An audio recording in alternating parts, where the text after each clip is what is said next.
सुंदरवन जंगल में टुनटुनी चिड़िया अपनी माँ टूनी चिड़िया के साथ रहती थी। टुनटुनी चिड़िया को बचपन से ही सिलाई करने का बहुत शौक था। जब भी उसे समय मिलता वो अपनी माँ की सिलाई मशीन निकाल कर उस पे सिलाई करने लगती। माँ, ये देखो ना, मैंने कितनी अच्छी फ्रॉक सिली है। अरे वाह बिटिया, तूने तो बहुत अच्छी सिलाई की है। लेकिन बेटा, तू अपनी पढ़ाई पर भी ध्यान दे। मैं तुझे एक बड़ी अफसर बनाना चाहती हूँ। तेरी परीक्षा होने वाली है और तू सिलाई करने में लगी रहती है। माँ, मुझे सिलाई करना अच्छा लगता है। मैं पढ़ाई के साथ साथ सिलाई करना भी सीखूंगी। मैं कुछ नहीं जानती। आप मेरा दाखिला किसी सिलाई सेंटर में करवा दो। ठीक है टुनटुनी, जब तेरा इतना ही मन है तो मैं तेरा दाखिला किसी सिलाई सेंटर में करा देती हूँ। अगले दिन टूनी चिड़िया टुनटुनी का दाखिला एक सिलाई सेंटर में करवा देती है। अब टुनटुनी पढ़ाई के साथ साथ सिलाई भी मन लगाकर सीखने लगती है। कुछ ही दिनों में टुनटुनी की स्कूल की पढ़ाई हो जाती है। एक दिन टूनी की सहेली बबली कबूतरी उसके घर आती है। अरे टूनी, ओ टूनी, कहाँ है? जल्दी आ। तब टुनटुनी चिड़िया कहती है, आंटी, वो माँ घर पर नहीं है, पड़ोस में गई है। आप बैठिए, मैं उन्हें अभी बुला कर लाती हूँ। तुम टुनटुनी हो ना? कितनी बड़ी हो गई है। जब मैंने तुझे देखा था उस समय तू बहुत छोटी थी। पहचाना मुझे? मैं तेरी बबली आंटी हूँ। टुनटुनी, तू जाकर अपनी माँ को बुला ला। टुनटुनी चिड़िया पड़ोस में अपनी माँ को बुलाने के लिए चली जाती है। थोड़ी देर बाद टुनटुनी चिड़िया अपनी माँ को लेकर घर आती है।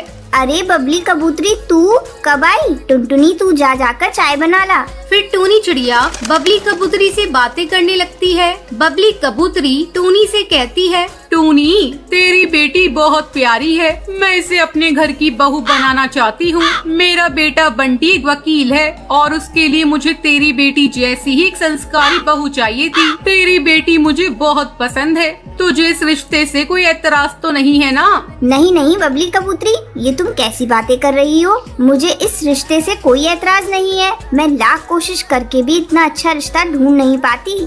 जल्दी टुनटुनी चिड़िया और बंटी कबूतर की शादी हो जाती है। शादी के कुछ ही दिन में टुनटुनी चिड़िया एक बच्चे की माँ बन जाती है। ससुराल में सभी लोग उससे खुश थे।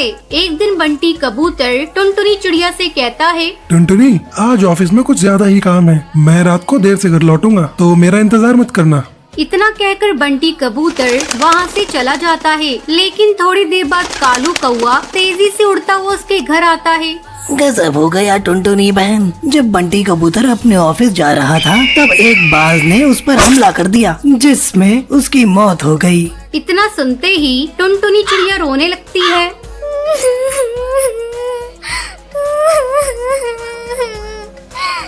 माँ जी, ये सब क्या हो गया? माँ जी, बंटी कबूतर के बिना भी ये घर कैसे चलेगा? टुनटुनी, तू हिम्मत मत हार बेटा।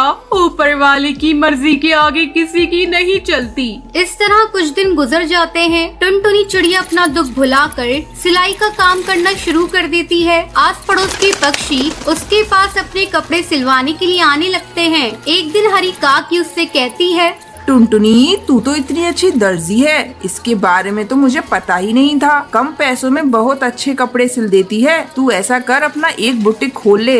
हाँ काकी, आपका सुझाव बहुत अच्छा है। मैं जल्दी ही अपना बुटीक खोलूंगी, लेकिन इसके लिए पहले मैं माँ जी से इजाजत लूंगी।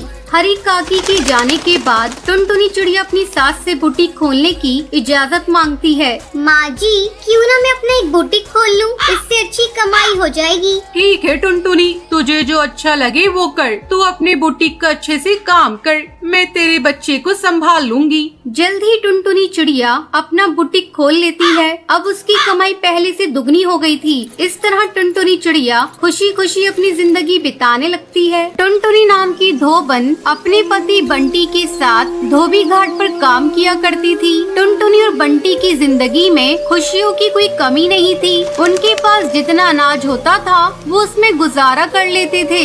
एक दिन बंटी अपनी पत्नी टुनटुनी को कहता है, टुनटुनी, जब से तुम मेरी जिंदगी में आई हो मुझे ऐसा लगता है मेरे सारे दुख और दर्द कहीं चले गए हैं। हाँ जी, ये तो आपका बड़प्पन है। मैं तो आपसे शादी करके बहुत सुखी हूँ, पर बस मेरी जिंदगी में एक ही कमी लगती है, काश वो भी हो जाए। इतना ही कहकर टुनटुनी चुप हो जाती है। टुनटुनी, मुझे पता है तुम किस बारे में बात कर रही हो, लेकिन नसीब के आगे किसका चला है। भगवान जो चाहता है वही होता है।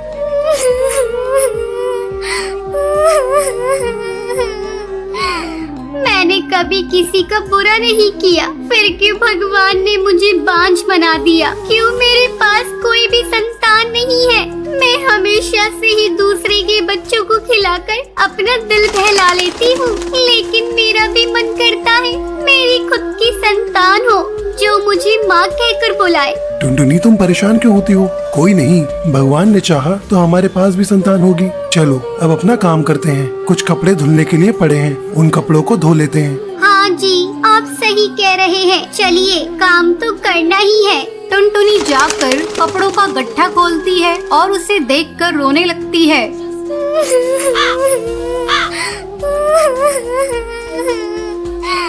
क्या हुआ टुनटुनी, तुम रो क्यों रही हो? अजी इधर आइए, ये देखो कितने सुंदर सुंदर बच्चों के कपड़े हैं। वो बच्चा कितना सुंदर होगा जो इनको पहनता होगा।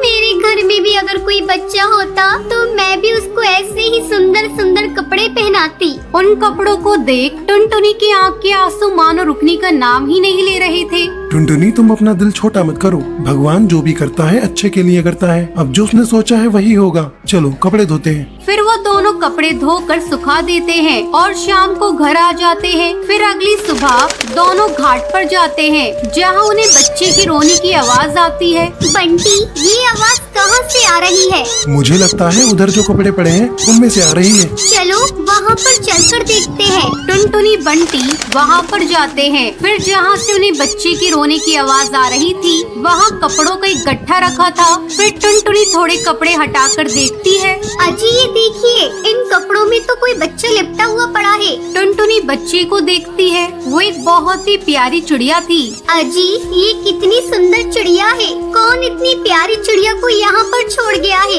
पता नहीं कैसे कैसे पक्षी हैं। कोई बच्चे को तरसता है तो कोई बच्चे को छोड़कर चला जाता है। खैर जो भी हो, अब से ये बच्ची हमारी है। हो सकता है भगवान ने तुम्हारी सुन ली हो और ये बच्चा तुम्हें दे दिया हो। फिर बंटी जैसे ही बच्चे के नीचे पड़े कपड़ों को उठाता है तो वो देखता है उसके नीचे बहुत सारे पैसे पड़े थे। अजी ये इतने सारे पैसे इस बच्ची के साथ कौन छोड़ गया? शायद जिसने इस बच्ची को छोड़ा है उसने ही इसकी परवरिश के लिए पैसे छोड़े हैं। पर कोई ऐसा क्यों करेगा? मेरी तो समझ में नहीं आ रहा है कि कोई ऐसा क्यों करेगा। लेकिन कोई ऐसा करके गया है। चलो ये पैसे इस बच्ची के लिए ही है, तो बच्ची के काम ही आने चाहिए। टुनटुनी और बंटी बच्ची को घर ले जाते हैं और बच्ची को अच्छे अच्छे खिलौने लाकर देते हैं और बहुत अच्छा खाना भी खिलाते हैं। बच्ची भी अब धीरे धीरे बड़ी होने लगती है। एक दिन टुनटुनी बंटी से बोलती है, अजी अब हमारी बच्ची बड़ी होने लगी है, हमें इसको अच्छे से स्कूल में पढ़ाना चाहिए क्योंकि ये बहुत ही चतुर है और कितनी सुंदर लगने लगी है। टुनटुनी, चाहता तो मैं भी यही हूँ, इसको अच्छे से अच्छे स्कूल में पढ़ाना। लेकिन तुझे तो पता ही है हमारी इतनी कमाई नहीं होती कि अपनी बेटी को अच्छे से स्कूल में पढ़ने के लिए भेज दें। लेकिन कुछ भी हो, मैं अपनी गुड़िया को उस स्कूल में जरूर पढ़ने भेजूंगा और एक अच्छी चिड़िया बनाऊंगा। बंटी ये सोचकर अपने धोबी घाट की तरफ चलता है तो वो देखता है उसके धोने वाले कपड़ों के बीच में कुछ पैसों की गड्डी पड़ी थी। फिर वो सोचता है, आखिर ये सब कौन कर रहा है? इसका मतलब कोई तो जानता है कि उसकी बच्ची हमारे पास है और वो उसके बदले हमें पैसे देकर चला जाता है। फिर बंटी पैसे उठा लेता है और बच्ची को अच्छे से स्कूल में पढ़ने भेज देता है। एक दिन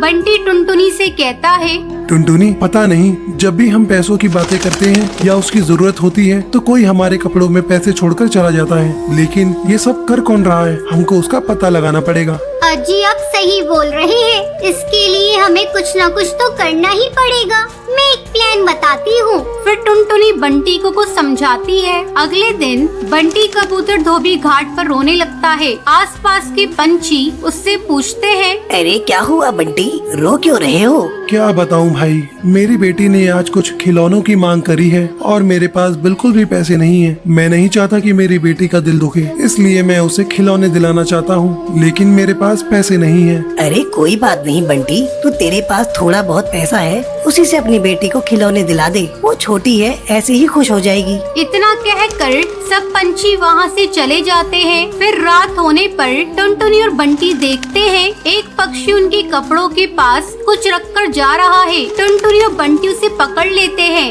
अरे भाई भाई, अरे तुम कौन हो और क्यों हमें हमेशा ऐसे ही पैसे देकर चले जाते हो? अगर तुमको बच्चा पालना ही था तो तुम खुद क्यों नहीं पाल लेते? ये सुनकर कालू कौवा रोने लगता है और रोते रोते बोलता है, मैं और मेरी पत्नी बहुत अच्छे से रहते थे।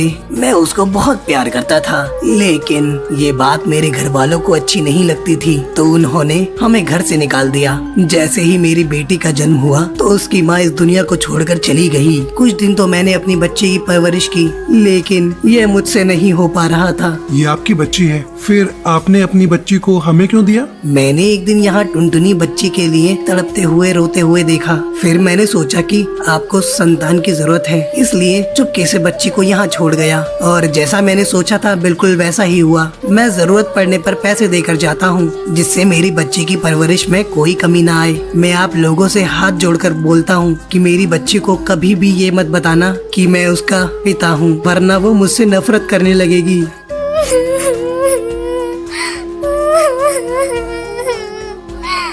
ठीक है भाई साहब, पर मैं आपसे ये कहना चाहती हूँ, आपने एक बांझ की सोनी गोद को भर दिया है, तो इस पर जितना हक हमारा है उतना आपका भी है, और आप कभी भी इससे मिलने आ सकते हैं। फिर कालू कौवा और बंटी इस बात से सहमत हो जाते हैं और अगले दिन बच्ची के पिता को अपने घर पर दावत के लिए बुलाते हैं। और फिर ऐसे ही टुनटुनी, बंटी और उनकी बच्ची और साथ ही साथ बच्ची का पिता सब मिलकर खुशी खुशी रहने लगते हैं।